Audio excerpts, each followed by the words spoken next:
میگوید این جوان با طرف این عبدالملک گشت و گفت باره میگوید یک قبر را کندم، نگاه کردم که چهره‌ای که به طرف قبله گرداندگی بود، این انسان چهرش از قبله برگشته است و چهرهش به سوی زمین افتاده است. وقتی در این حالت میگوید این مرد را دیدم، در حال میگوید ترسان وجود من در یک ترس پیدا شد و خواستم از قبر بیرون شوم که صدای آمد آیا نمیپرسی که با چی سبب من در این حالت گرفتار شدم؟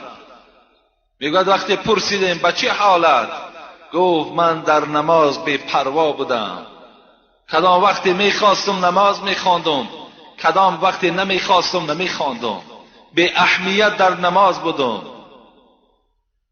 میگوید بار باز یک قبر دیگر را کندم، نگاه کردم که با یک رشته های خیلی آتشین یک مرد در زمین بسته شده است و داد میگفت.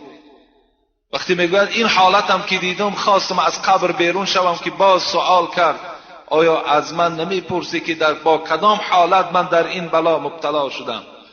گفتم از کدام حالت بود؟ گفت من در باول، یعنی در پیشاب کردن و خودم را قاق کردن در احتیاط نمی کردم تا این پیشابی من در همون پاچه های من میریخت. از این خاطر او خداوند در این عذاب مرا گرفتار کرد. و این جوان میگوید بعداً گریان شد، گفت یک واقعه دیگر دیدم که تماما از یادم نمی رود. گفت چی واقعه بود؟ گفت وقتی یک قبر را کشادم، خواستم کفن او را گیرم، نگاه میکنم که وای به منزله خوک خوابیده است و در گردن او میگوید چندین زنجیرهای آتشین بسته شده است.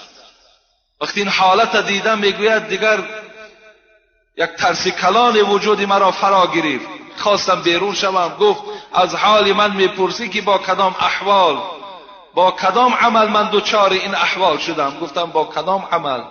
گفت من در دنیا عرق نوش بودم و در دنیا عرق را خوردم، توبه نکردم، پشیمان نشدم، با حالت مستی مرا وارد قبر کردند. خداوند مرا به این حالت دوچار کرد. لیشربن اناس من امت الخمر، پیغمبر میگوید زمانی می شود که امتان من عرق را می نوشند، یسمونها بغیر اسمها، لیکن نام دیگرش میگذارند.